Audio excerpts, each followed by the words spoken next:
This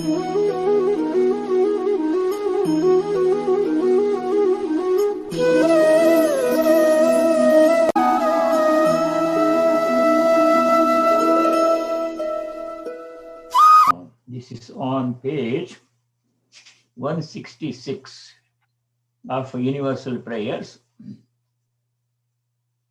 And the second one on that page, English translation is on page 167. This is from the Prapanna Gita. It says, let us dedicate all our sense organs, mind, our whole personality to God. Let us not think anything other than God. Let us not speak about anything other than God. Let us not do anything other than service to God, like this one. Nānyad vadāmi na shrunōmi na chintayami Nānyat smarāmi na bhajāmi na chāshrayami Bhaktya tvadīya charanam bhajamantarena Sri Srinivasa Purushottama Dehi Dasyam. O Lord, you are the Supreme Being. In my devotion to you, I shall not speak of anything other than your lotus feet. I shall not hear of anything nor think of anything other than your lotus feet. I do not remember anything or adore anything, appreciate anything, nor resort to anything other than your lotus feet. You are seated in the hearts of all. You are the seat of all virtue and majesty. Grant unto me the privilege of serving thee in every way. Om Shanti Shanti Shanti. Om peace. May there be peace in our hearts. May there be harmony amongst all the beings. No hatred, mutual love and respect. May there be peace everywhere in nature. Adi Daivika Shanti.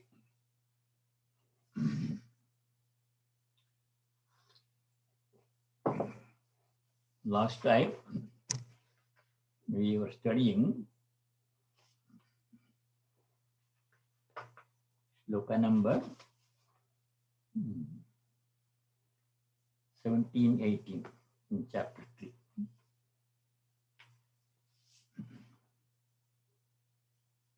In the 17 and 18, Sri Krishna describes a person who has practiced karma yoga, excuse me, who has performed all work as offering, as worship, as offering to a larger cause, to God or to society or to anything that is bigger than oneself. We should do all our work keeping in mind the largest possible context, not for oneself. When a person does that, practices that attitude for some time, then what happens? That is explained in 17-18. Jastu atmaritreva syat atmatriptascha manavaha atmanyeva cha santushtaha tasya karyam na vidyate. Such a person becomes atmarati. Rati means joy, great happiness. Atmariti means such a person finds joy within oneself. Ordinarily, people look for happiness outside, in possessions, property, relationships, family, job, success, fame, money. That's where people look for happiness. But that is not where happiness can be found. We have seen that before. True happiness comes from within, God, because within us the same divine is present. Within each one of us, same divine, the source of all happiness is present. We should look for it there, not in the the outside world where it cannot be found. Such a person has done that one. Atmatraptascha manava, content within oneself, not greedy for something, this or that cannot add any more happiness, is already fully happy. Atmani eva santushtaha, content within oneself, tasya karyam na vidyate. Such a person free from the bondage of karma, karma phala. 18. Naiva tasya krite nartho na krite neha kaschana न चास्य सर्वभूतेषु कश्चिदर्थव्यपाश्रयः. Such a person has nothing to gain by doing something. Such a person is fully joyful, deriving infinite pleasure from within oneself, from the Atman. So there is nothing outside by doing which such a person can increase his or her happiness. Nothing to be gained by not doing something or doing something. Such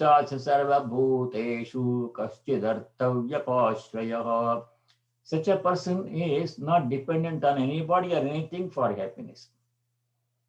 Our happiness is conditional. Our happiness, we are happy if if things are going on all right, nothing is wrong in our life, people around us are loving and helpful, and those are the conditions under which we become happy. That means our happiness is not independent. We are dependent upon how other people behave, how things happen in our life around. That should not be the case. This person who has done karma yoga is independently happy regardless of external circumstances. What other people think about him or her, what happens in politics or sports. Some people depend upon all these things. If their team wins in sport, they are very happy. If their team loses, they become very unhappy. That should not be the case. We should be independently happy, deriving happiness from within. Within, the Lord is sitting. In our heart, God is sitting. That is what Gita says, all the Upanishad says all the time. Samam sarveshu bhuteshu tishtantam parameshwaram. Sarveshu bhuteshu, in all the beings, even animals and plants, but they are not aware. People can become aware of God's presence. Sarveshu bhuteshu samam tishtantam parameshwaram. The Lord is sitting in the same way. But everybody is not able to experience God's presence within themselves. Some people are able to. They are saintly people. They fully manifest God's presence in them, and their very ambience brings joy and peace to other people. If you just go near a truly holy person, your mind becomes calm and pleasant. We can see that in the life of Bhagavan Ramana Maharshi. He used to sit down in one place, Ramana Ashramam, Tiruvannamalai. He never traveled anywhere. Same sofa, same place every day, always sitting there. People used to go to him with so many questions. Many people used to go with many questions to ask. But when they sat near him in his presence, their mind became so calm that all the questions they forgot and they became totally peaceful. He did not have to say anything or do anything. Their very presence is uplifting. Such people are there in this world, are rare, but they are there in this world. So those are described in 1718. Now we go to the new sloka, new verse. Number 19, very important verse. It has instruction how we can become like that. How we become joyful, totally joyful from within, not depending upon outside property, possession, other people's opinion, success, failure, not depending upon them. Independently, regardless of those things, we can become happy. How? That is explained in verse number 19. Verse number 19 is very important. Tasmad asaktas satatam karyam karma samachara asakto hyacharan karma paramapnoti purushaha. Important instruction how we should perform all our work. Tasmadasaktas satatam karyam karma samachara asakto hyacharan karma paramapnoti purushaha. Therefore, that means if you want to become like such yogis who have been doing all their work as offering, dedicating to God and a higher cause without any selfish motive and deriving joy from within with purity of mind. If you want to become like that, therefore, asaktaha. Asakta means free from attachment to work and the result of work. Satatam means always, not sporadically, but all the time. Every work we do, all work we do should be done in this spirit of offering as yajna. Satatam karyam karma samachara. Karyam karma means obligatory duties that have to be done. You all have duties to do. Even monks have duties to do. Though they have renounced family life and job and career and everything, they still have duties to do. Everybody has some duty. It may be different from person to person. It may vary from time to time, but duties are there. That's karyam karma, thing work to be done. Samachara, perform. So instruction is perform all the duties that you have to do in a spirit of detachment. Asaktaha, not with attachment to karma and the fruit of karma. With detachment, you perform all your work. That is the instruction. If you do that, what happens? Second line. Asakto hyacharam karma paramapnoti purushaha. Purusha means a human being, not necessarily a male. Purusha or Purusha means a human being. The word Purusha comes Purishete, iti Purusha. Pura means a city. Pura means a city. Purishete means the self, Atman, which is residing in this body. The Jivatman, that is Purusha. Male, female does not apply there. Purusha param apnoti. Param means supreme. What is supreme? Shankaracharya in the commentary translates param as moksham, liberation. That means we can achieve liberation from the cycle of birth and death and all suffering and all limitations.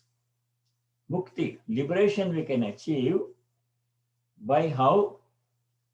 Asaktaha karma acharan.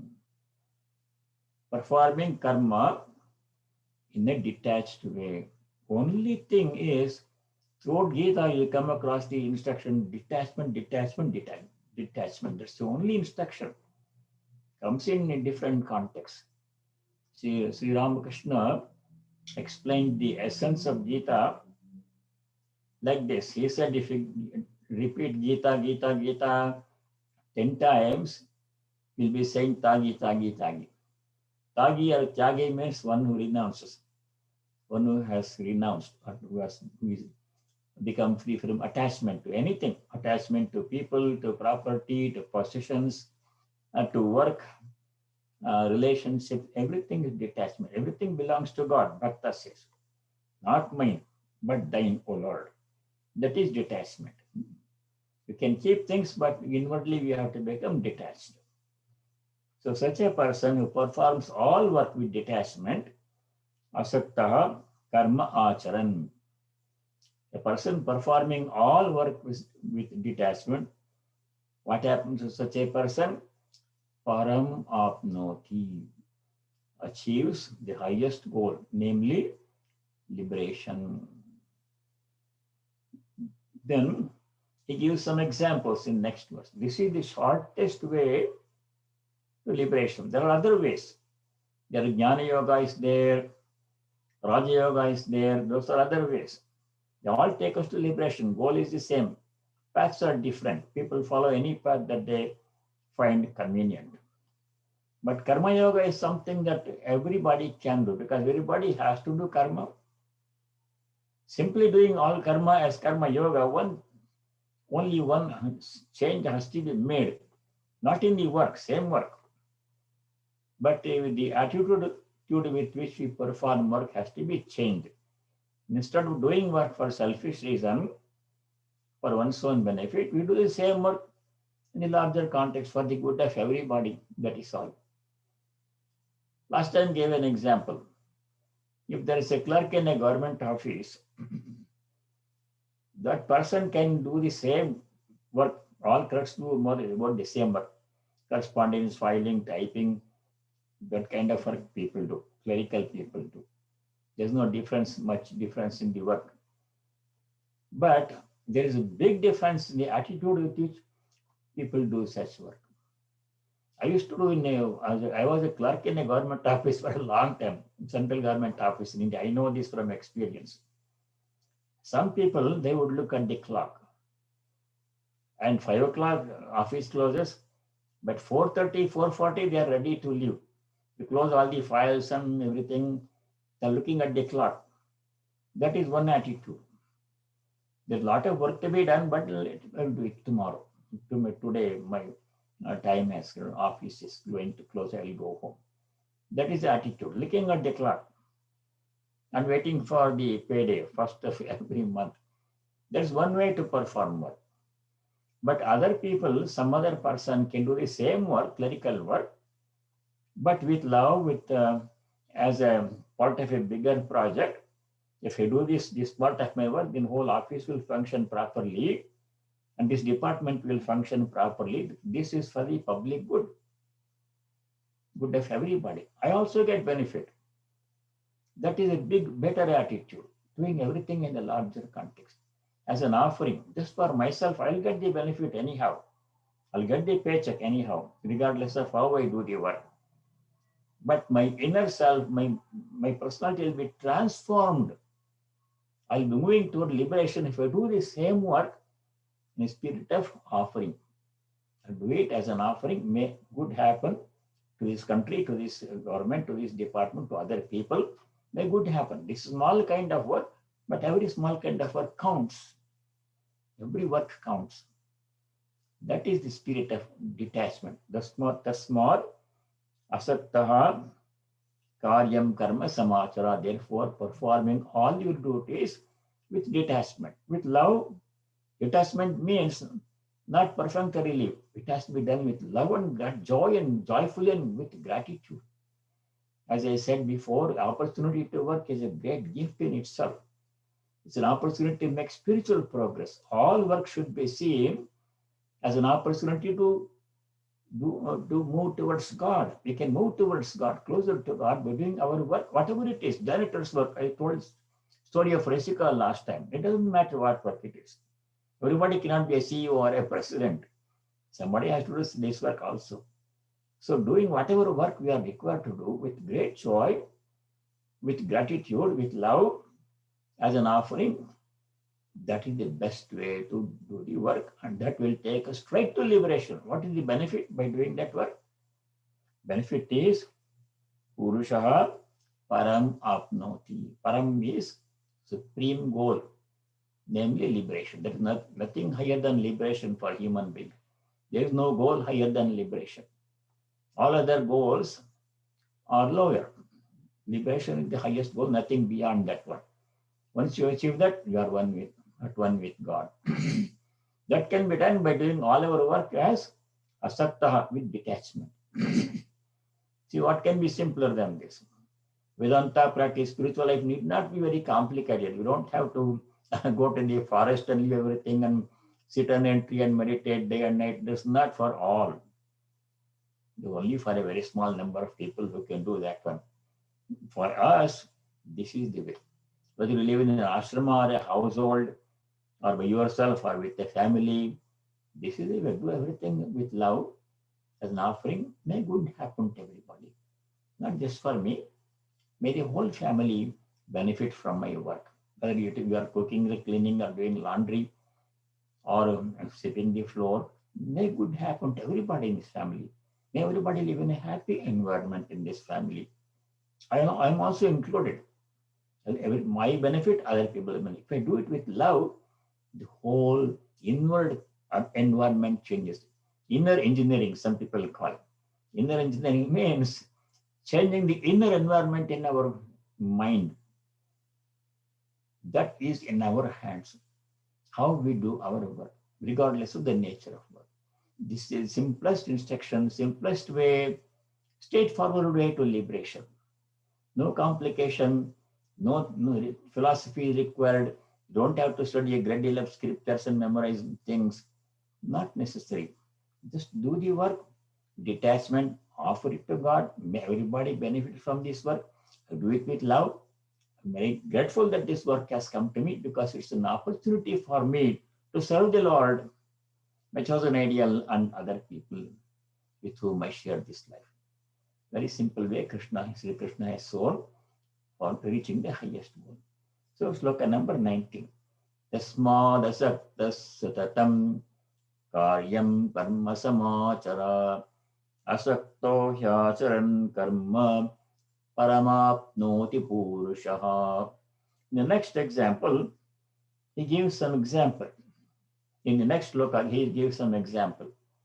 In the earlier days, before this democratic system, all these things came, there used to be small kingdoms in India. Each kingdom was in charge, was ruled by one king. Those days, the kings were both scholars and Vedantis. They were not merely politicians.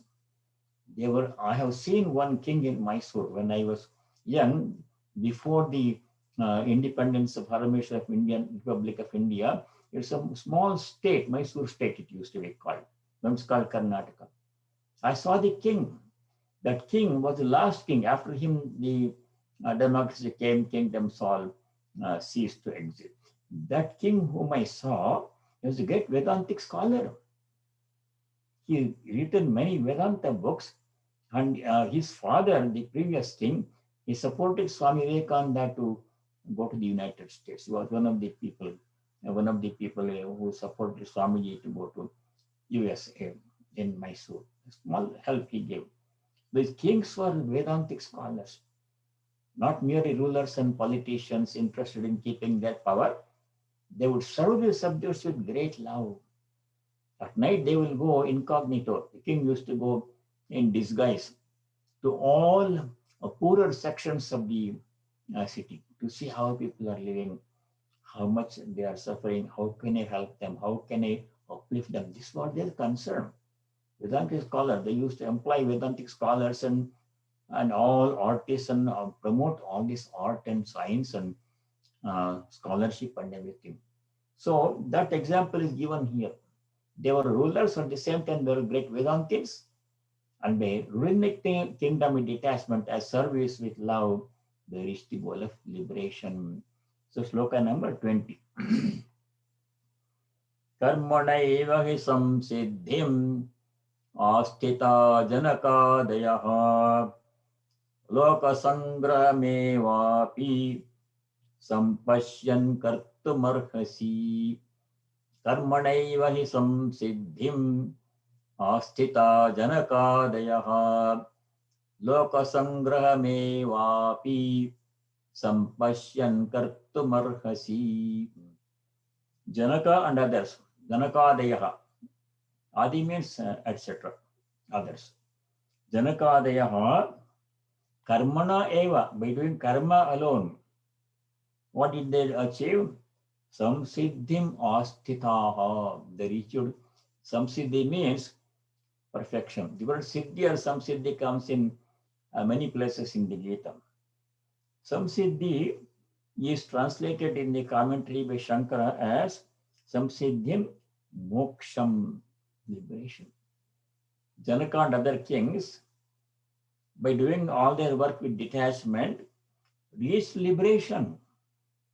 That was their way, their path to liberation, by serving the subjects of the kingdom. Ruling means serving, taking care of the well-being of the subjects who are dependent on the king.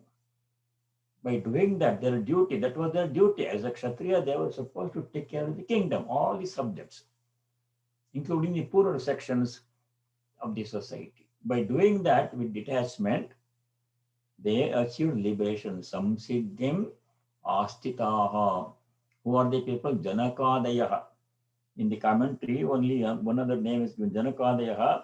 Janaka Ashwapati Prabhutayaha. Another king Ashwapati. All other Kshatriyas like that, they were great Vedantists in the earlier times. Nowadays, politicians, less said, the better. Vedanta is far from the present day politicians. But in the earlier time, kings were seen as avatar of Vishnu. In the Mysore state king, when he used to come in a procession, earlier days, long before independence, people used to line up in the street, and when he came, they would all stand up and bow down to him like this. I was also there. He was like a avatar of Vishnu, incarnation of Vishnu. King is seen as Sthiti. His job is to protect Sthiti. Sthiti Samhara. Creation, protection, destruction. King is in charge of protection, protecting the people and their interests, serving the people, doing everything to make the lives of people happy. That motive of service was there, scholarship was there. They were Vedantins. So that things like that, other numerous things like that, like Janaka and Ashwapati, Janakadeyaha, Samsiddhim astitaha, achieved liberation. How? Karmana eva, doing karma alone, as service, as offering. There's nothing for them to gain. They the treasury, everything, they could simply enjoy and keep quiet, but they were doing service all the time. What can I do to help everybody in the society who are depending on me, my subjects? That was their motivation. Then the instruction to Arjuna and to others in the second line of Shloka 20. Loka sangrahamevapi sampashyan kartumarhasi. There are two motivations for doing the work in this way. Why we should do all work as worship? Why not we do anyway and be done with it? Two reasons why we have to do all karma as worship, as offering. One reason is for our own liberation, Atmano Mokshartham. By doing all work as worship, as offering, I achieve liberation, my personal goal. But that's not all. As Swamiji said, Jagadhitayacha. Here it says Lokasangraha. Lokasangraha is same as Jagadhita. What Sri Krishna calls Lokasangraha, Swamiji called Jagadhita. Jagat means world. Hita means their well-being. For the well-being of the world, other beings, not only people, animals and plants. We have to serve animals and plants and nature also. As you saw last time, they're all interconnected, they're all interdependent. If the nature, environment, animals, plants are not well maintained, then we will also suffer because they contribute so much to our lives, as we saw last time. So it's all inclusive. Lokasangraha means for the well-being of the world. We can say social service. The Ramakrishna Math, Ramakrishna Mission, two organizations are there. Swami started two separate branches. Ramakrishna Math is the monastery part, where they train the monks and they preach and teach Vedanta, all those things. Ramakrishna Mission is the service activity, Loka Sangraha. They do all kinds of service in a very large scale, hospitals for poor people, dispensaries, mobile eye camps. People in villages in India, they don't have any medical care, remote villages. So I was seeing some branches in India, they have mobile, there are buses. In that bus, very morning, one doctor, a compounder, a pharmacist, and one driver, they go there with all the medicines, free medicines, to remote villages in the morning. And whole day, they give prescription, medicine, free medicine distribution to poor villages. They have no health care, no health insurance, no access to medical care. Evening they come back, they do it. Reaching out to villages, we have no access to medical care. That kind of service, schools, hostels for children, dispensaries, and rural development work, training rural women for vocational occupation, teaching them how to do agarbatti, all these things, palli mangal. So many things are going on. Relief work, famine relief, flood relief, all those things. All that is loka sangraha. So two things we have to do. We have to do selfless service, selfless activity for our own liberation. Atmana mokshartham. That is one goal, but it's not enough. We have to do something more to help other people, loka sangraha, because we should serve other people, not necessarily to change the world. There is a very nice article. I request all of you to read it sometime. Why we should do social work? Why not I just lead my life nicely and reach my liberation? Why should I bother about other people? The answer is given in one very nice article by Swami Vivekananda in the Karma Yoga book. Please make a note of it. Sometime when you find time, please read that chapter. It's a small chapter. There are 8 articles in the Karma Yoga book, Swamiji's Karma Yoga book. One of them is called We Help Ourselves, Not the World. That's the title of the chapter. We help ourselves, not the world. When we do some social work to somebody, we think we are helping the other person. That's not the truth. I'm helping myself. How? I become unselfish by doing some unselfish activity by helping others. I'm showing concern for others. I'm seeing God, presence of God in the other person. It uplifts me, makes my mind pure and free from attachment and selfishness. So Swamiji says, when you see a beggar in the street corner, asking for panhandling, asking for money, when you give 5 cents a dollar to that poor beggar, we should not think I'm helping that person to make that person's life better. That person may or may not be. It's only today, if you give $1, that's for today. Again, evening he becomes hungry, tomorrow he becomes hungry. You can't keep on giving $1 to the person every day. That help is very small help for that person. So help, but does not make substantial change in that person's life. What is the benefit of giving that $1 to the beggar? By giving $1 to the beggar with the proper attitude, not expecting anything in return, he can't give you anything in return, not expecting recognition that I gave charity to this person, not expecting anything, but out of love to help other people, my mind becomes pure. My mind becomes free from attachment and selfishness. Becoming unselfish is the goal of charity, not to improve the quality of the world. If we could change the quality of the world would have been a much better place by now, because before us, for hundreds of years, people have been trying to do charity, social work, all kinds of social work. But the world has remained about the same kind of misery is there, some differences are there. There is still sickness, there is still poverty, there is still ignorance. Although thousands of people before us have done so much work to improve the society. Has it changed? Yes or no? So that is not the main purpose.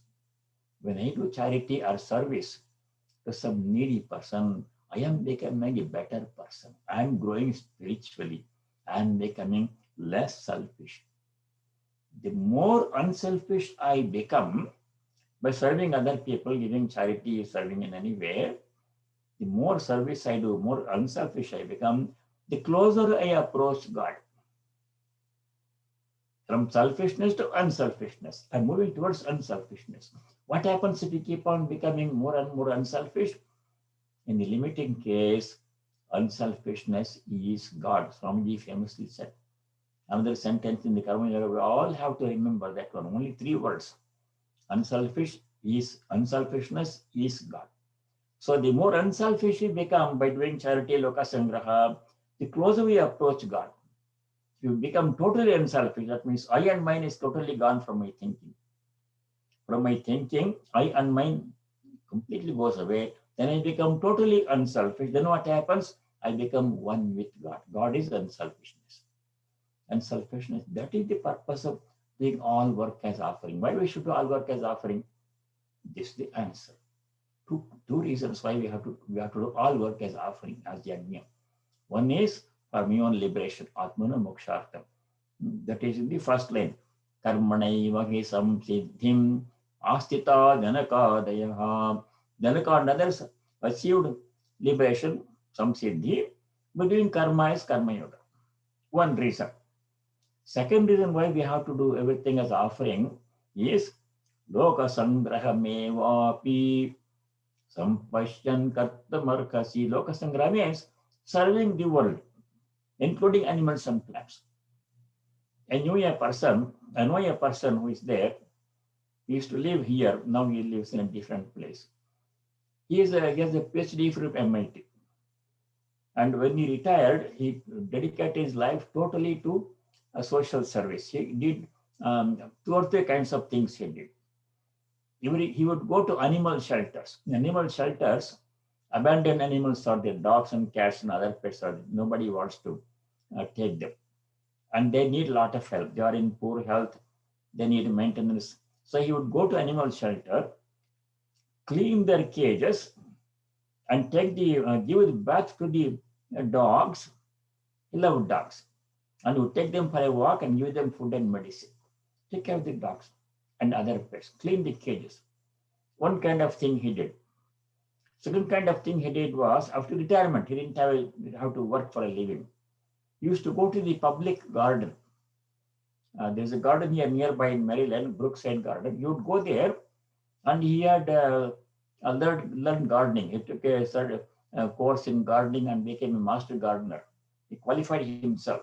In the public garden, he would work cleaning all the places there, putting water to the plants, trimming them, putting fertilizer, taking care of the park. That he would do. All volunteer work. The third kind of thing he would do, 3 things he used to do. I watched him every day. He would go to soup kitchens where poor people, homeless people are fed every day. He would go there, help in the cooking, cleaning, serving. He would do that one. So this is why he did that. There was no money. He spent his money, his time. Why he has to do this one? He could simply enjoy retired life. No. This is why he did. He sees this as way to liberation. With great love and joy he did. Nobody forced him to do. He would work with plants, animals, and people with great joy and love. You could see a certain happiness in this face when you do that work. So that is Loka Sangraha. Loka Sangraha mevapi samparshan kartamarkasi. Call from Sentai Reddy Upji.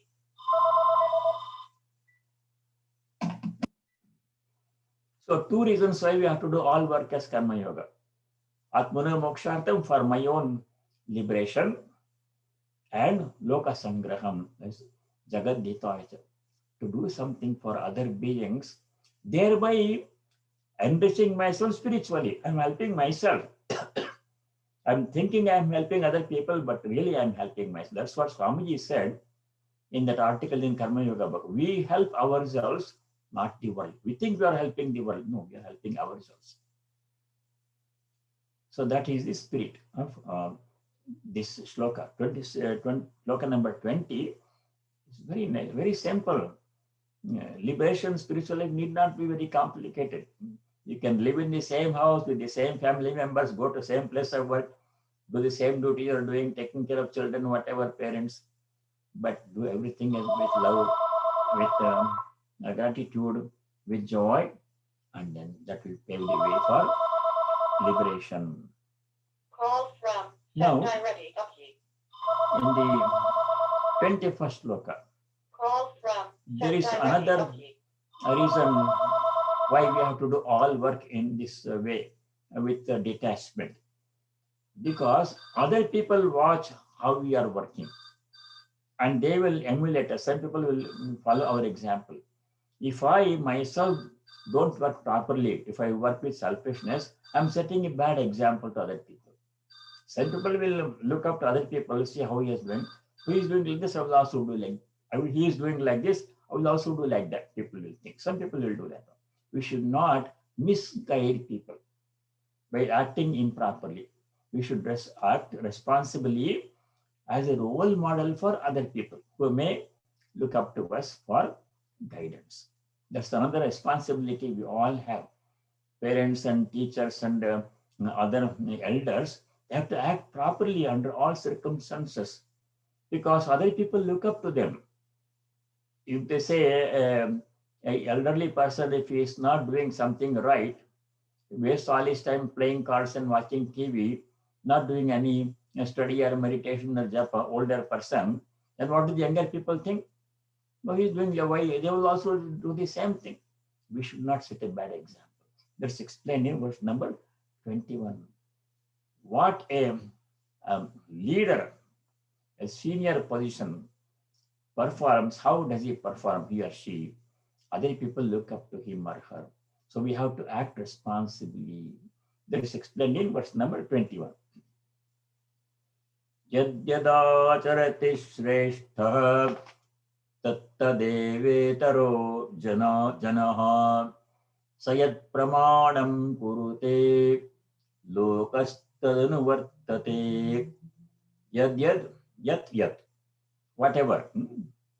Acharati shrestha. Shrestha means a wise person to whom other people look up for guidance, such a person. Teachers, for example, parents, for example, they have to act properly so that children and students who look up to them, they should get the proper idea. So look up to us. Yadyadacharati shrestha tatadeva itaro janaha. Other people also do the same thing. Sayat pramanam kurute. Whatever standard he lays down, lokastadanu vartate. Other people follow that example. Pramana means there are different meanings. The word pramana. Here, pramana means standard. What standard I maintain in my work, other people may also emulate that one. So I should act responsibly. Unintentionally, I should not misguide that people by not doing something properly. So we all have that responsibility. So here the sloka says, whatever is done by the best of men or women, best of people, others also do. The world conforms to the standard that he or she sets. So it's another responsibility we all have as grown-up people. All of us have this responsibility. We have to act all the ways, not only when people are watching. Even when nobody is watching, you have to act properly. I should not say no one is watching, so I'll do whatever I like. I should not be. Every time, all the time. If nobody is watching, God is watching. That is, we can't escape God. He's always round the clock, 24 hours. He's watching us, sitting inside us. So we can't act irresponsibly at any time. Sayat pramanam kurute, whatever such a person, a standard such a person lays down, loka means world or other people. Tadana vartate, they follow, they emulate that example.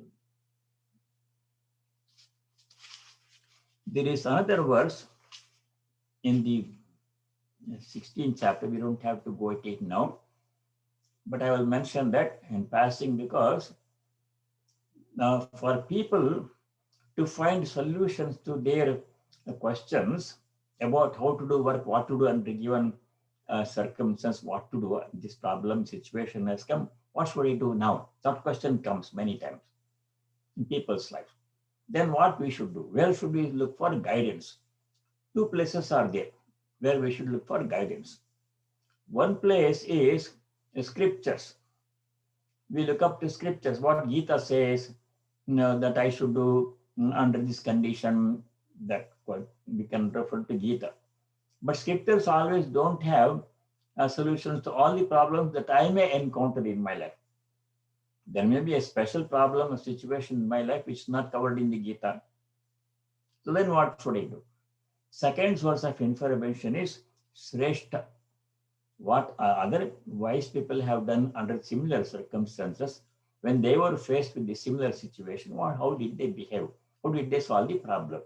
So you have to look up to wise people. Two sources of information. The Shastra information given in chapter 16, verse 24. There, last verse in chapter 16.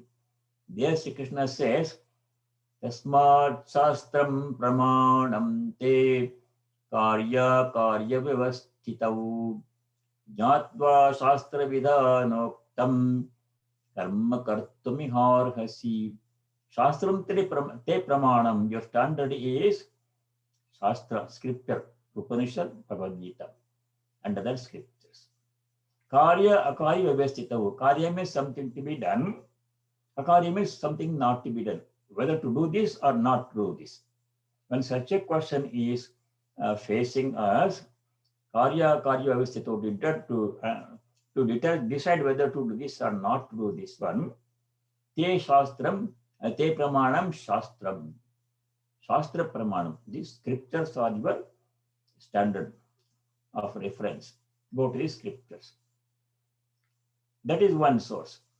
If that fails, then we go to this verse number here, 21. We look up to wise people, leaders in the society, leaders in the workplace, leaders in the family. How does he or she behave? So how I should emulate that person? That source of information. Sometimes both these sources will fail. I have a certain specific problem in my life for which there is no answer in the scripture. And I cannot see anybody doing anything because my problem is unique to me. I don't see anybody having the same problem. Then what do I do? The third thing is we have to use our own best judgment and then do what we think is the best course of action and take responsibility for our action. Whatever result comes, you have to accept it. There is no other choice. Here, verse number 21, whatever a wise person does, Shreshtaha, other people follow that person.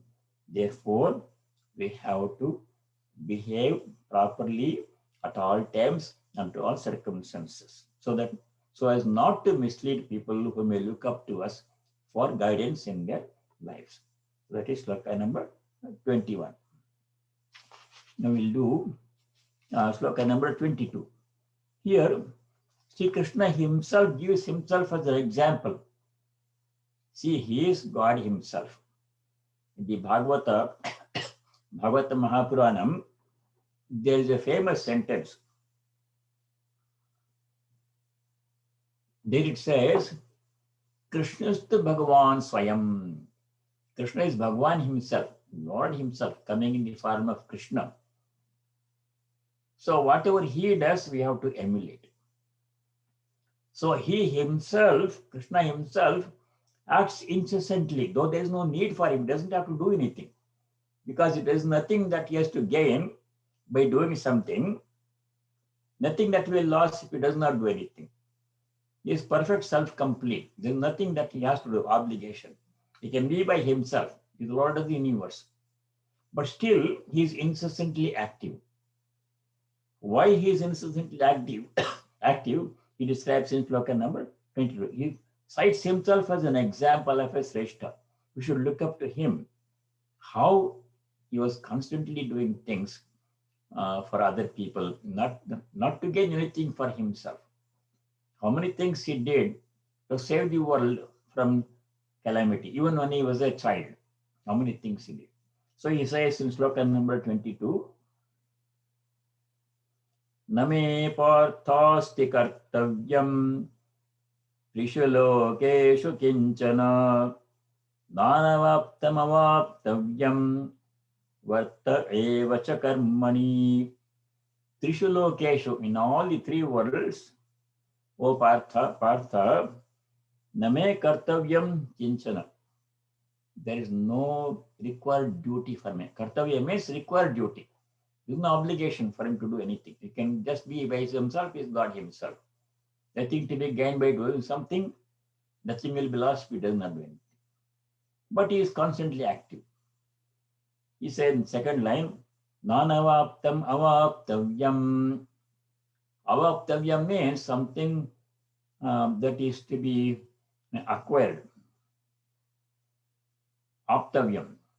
Nanavaptam. There is nothing that remains to be acquired by doing something.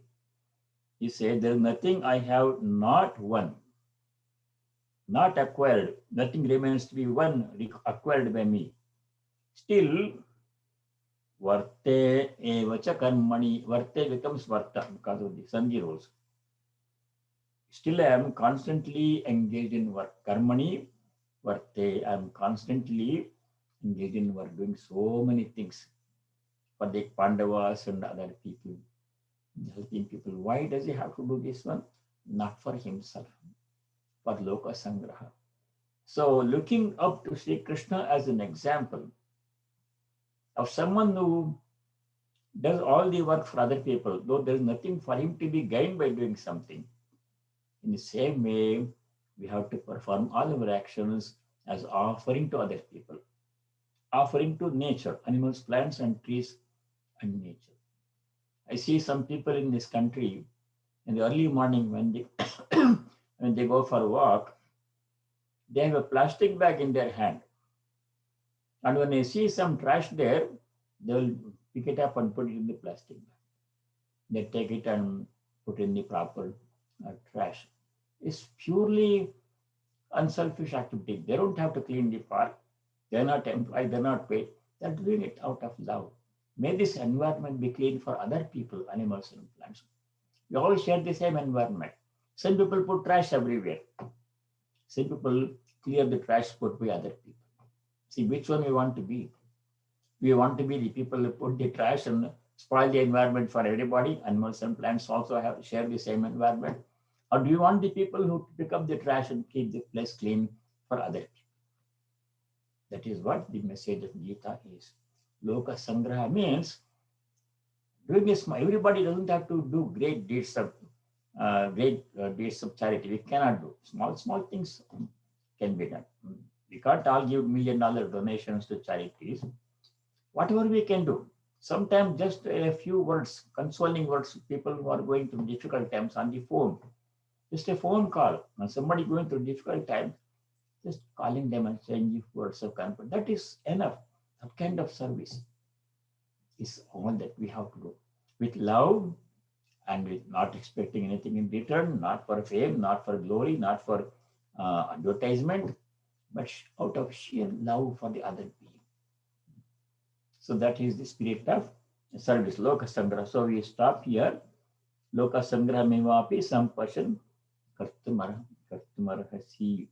Sloka number 22 we did.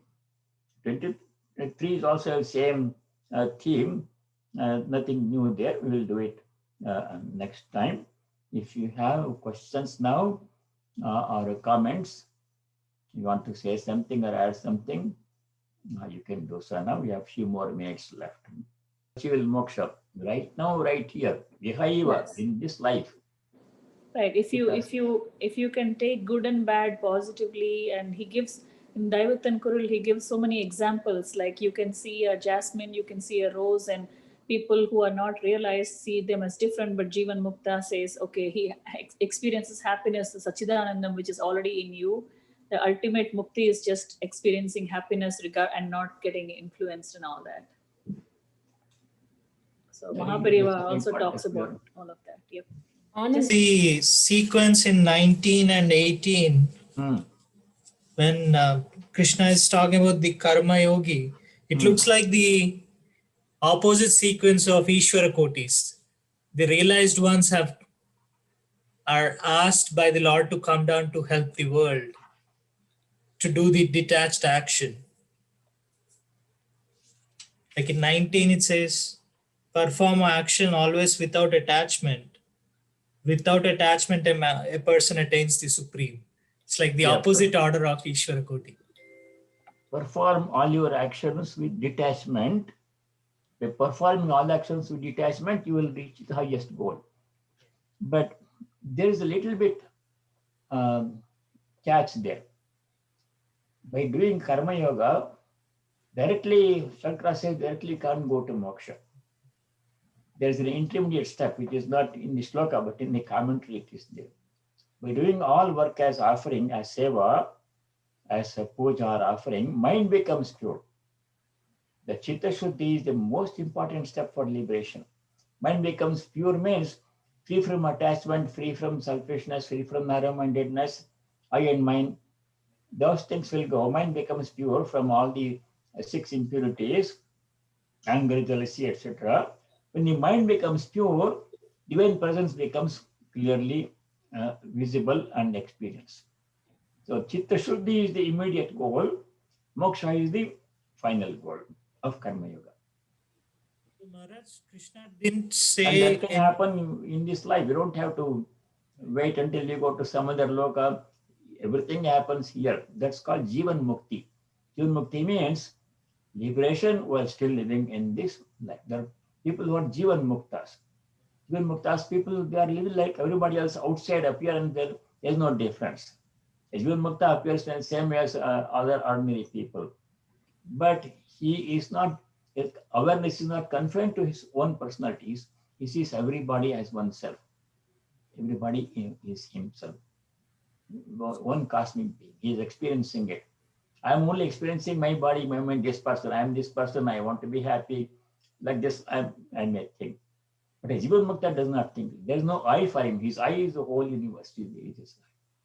Big difference. Outside, there is no difference. Holy Mother said, if you become liberated, will you pray, grow a pair of horns here? We appear in the same way. We eat the same food. We sleep and work in the same way. But inside, our consciousness is universal consciousness. So, Maharaj, you mentioned that in Shankara's commentary, he talks about Chitta Shuddhi, right? The purity of the mind. Yes. By doing, is there any verse in Gita where Krishna says, by doing selfless action, the mind is purified? It is there. By doing selfish action, I can't remember right now. In the commentaries, everywhere it is there. Several places Right. it is there. But in The the- shloka itself, I don't remember where it is set. Directly it says in the shloka number 19, by performing all work detachment, person achieves supreme goal. Supreme. Yes, ma'am. But true purification of mind is not mentioned in the shloka, it's mentioned in the commentary. Many places in the Shankara commentary this comes. True purification of mind. Even in Ramanuja's commentary, they talk about Atma Avalokanam, the intermediate. Atmavalokanam. The intermediate, they say that Karma Yoga takes you to the intermediate state, leads you to Bhakti Yoga and then Supreme. Yeah, Bhakti is the main path for Right. Vishishtadvaita, for Bhakti people. And that also is true. By performing all work as yajna, people achieve pure devotion, prema. For them, it is same as liberation. For one class of people, liberation means merging with the divine. For bhaktas, liberation does not mean merging. They want to remain separate from God. So Sri Ramakrishna said, I don't want to become sugar, I want to eat sugar. I don't want to merge in Divine Mother, become one with her, but I want to remain separately as a devotee, as a child. That gives me greater pleasure. Hanuman was like that too. Hanuman said to Sri Ram, I don't want liberation. If I become liberated, you and I all will merge in one Brahman. There is no Rama, there is no Hanuman. But I want to remain as your servant. Please permit me to remain as your servant for all time. That means separation. Bhakti, that is one. For them, that bhakti itself is the liberation. They don't want to merge in God, become one with God. Different approaches. Indranil, how are you? Swamiji, I have a question. Urmilaji, namaskar. Question. I was wondering, any sadhaka, no matter which method they want to follow, everyone has to be doing the karma. Shouldn't they all be doing karma yoga? Karma in the sense of unselfish karma in order to progress at all? If karma is done as karma yoga, then it shows the way to liberation. Karma yoga means doing as an offering, not for oneself, Okay. but as service, as puja, as offering. That way, selfishness goes away, narrow-mindedness goes away. Same karma can be done for oneself, one's own benefit. I will do any work, I want to get the benefit. That will keep us bound in the same condition. We don't make any spiritual progress. I remain selfish and narrow-minded person. It all depends upon how we do it. our work. Work will be the same, need not change.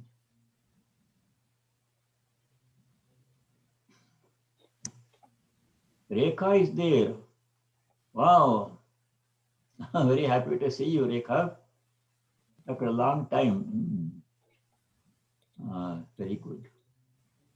Pranam Swamiji. Okay. If there are no questions. No, I have a question. Ah, I'm Urmil. Thank you for the lectures. ah. Obligatory duties, prescribed duties.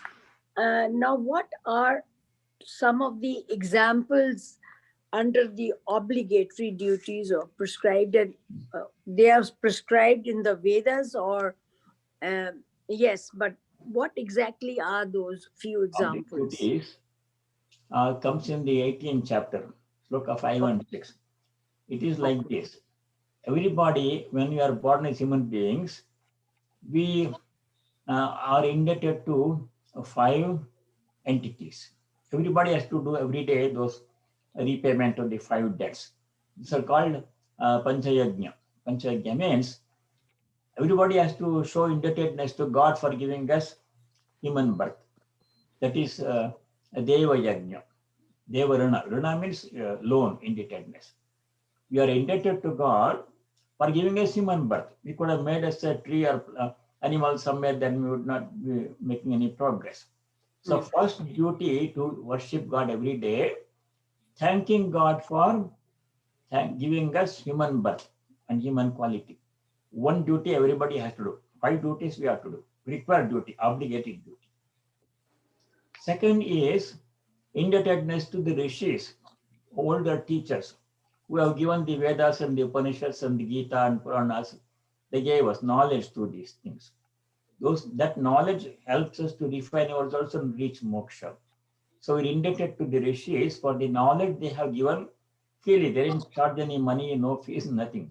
They freely gave their knowledge to generations from teacher to student. It has come. So how do you pay indebtedness to teachers who were deluded in many centuries ago? By doing Swadhyaya Pravachana. We have to study the scriptures to some extent, it is possible, and then share that scripture with other people, our knowledge with other people. Swadhyaya Pravachana. Rishirana, second indebtedness. Devarana, Rishirana. These are all obligatory duties. Third indebtedness is to our parents and ancestors. Pitrurana. Parents brought us into this world. When we are born, not we could do by ourselves. We are totally helpless infants. 24 hours, mother takes care of us. The child, baby cries at 2 o'clock at night. Mother has to wake up and feed the baby, change the diaper. She does it with great love. How much sacrifice a mother does to bring up one child, only a mother can tell. Only a mother knows how much sacrifice is involved in bringing up one child. So what do we do in return? We can never repay completely our indebtedness to parents. So we have to serve them in every way possible, any way possible. Pitrurana, indebtedness to parents. They gave us education, gave us upbringing, they brought us up to care for healthcare needs and everything they did. Fourth indebtedness, duty that we have to do, required duty is Nararana, indebtedness to other people. So many other people, thousands of them are helping this very moment. They're working hard to make everything possible in our lives. Everything that we do or have depends upon the work of other people. The clothes we wear, the food we eat, the furniture we use, the lamp with which we are studying, everything, electricity, this building.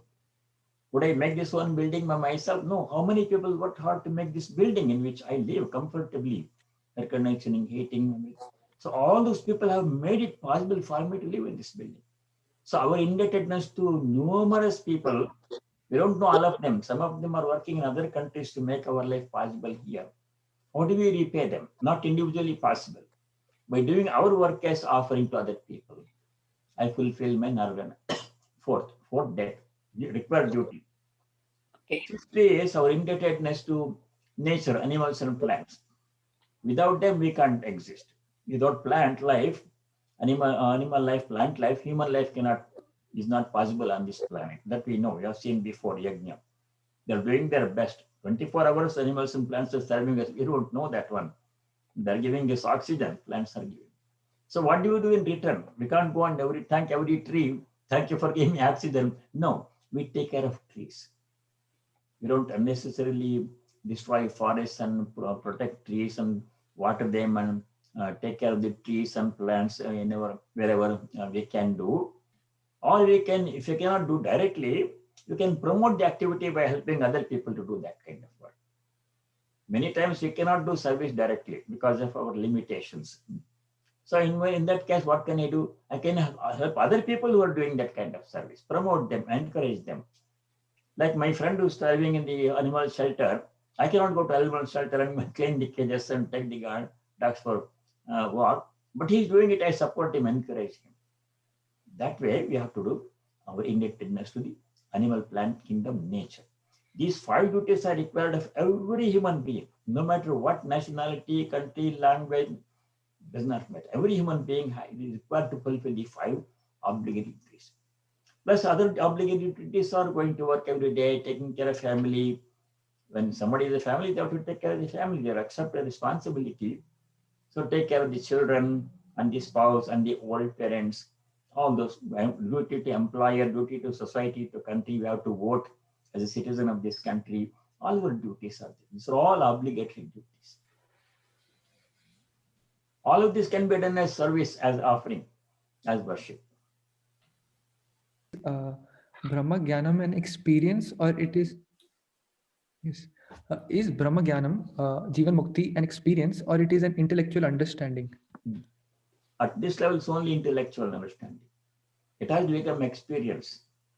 What happens then I cannot say, because our knowledge is all theoretical at this stage. By doing sadhana, when that experience comes, it is inexpressible. That experience cannot be explained in words, let alone Brahmajnana experience. Even ordinary experience cannot be put in words. I gave the example of eating jackfruit. If I know how to jackfruit taste, and if somebody has not seen jackfruit, how can I explain the taste of jackfruit to him? There's no way. He has to do it by himself. I can give him jackfruit and make him eat, and then he knows. So experience cannot be put in words. Especially divine experience cannot be put in words. Even those who have. Sri Ramakrishna would say, people would ask him, what happens when you go to Samadhi? He would say, he would hold his hand like this, near his throat. Even mother says, prevents me. It's not possible to say in words. The joy of holding one's own little child that a mother feels, how can that be put into words unless we have the experience of ourselves? So it is objectam anirdeshyam, cannot be said in words. So let us say the closing prayer. All of you join if you can. Om sarve bhavantu sukhinah, sarve santu niramayah, sarve bhadrani pashyantu, ma kaschid dukkha bhag bhavet. Om shanti shanti shanti. Om, may all be happy. May all be free from diseases and afflictions. May all realize what is noble and auspicious. May no one be subject to suffering. Om, peace. May there be peace in our hearts. May there be peace and harmony among all the beings. May there be peace everywhere in nature. Hari Om. Sarvam Sri Rama Krishna. Thank you all. Stay well. And God willing, we'll meet next week.